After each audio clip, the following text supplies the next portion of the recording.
may nabasa yata siyang isang interview na ginawa ko sa isang Italian na magazine. No, nabasa niya, sumulat, bumabati na congratulations, sabi niya na maganda yung interview mo. Nung ako ay nahirang na arsobispo ng Manila, sumulat din niya na bumabati. At kahit na ngayong Santo Papa na ito, dala pa rin ni Pope Francis ang pagiging maalalahanin. Mahilig daw siyang mamigay ng pagkain.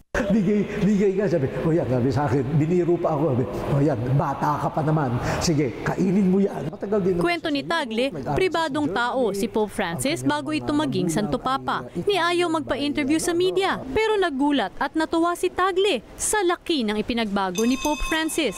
Binuksan niya sa publiko ang kanyang buhay. Mas gumaling din daw siyang magsalita. Naniniwala si Cardinal Tagle na ang Espiritu Santo ang siyang dahilan ng naging kakaibang transformasyon ni Pope Francis para siya'y maging mas epektibong leader ng simbahang Katolika. Jing Castañeda, ABS-CBN News.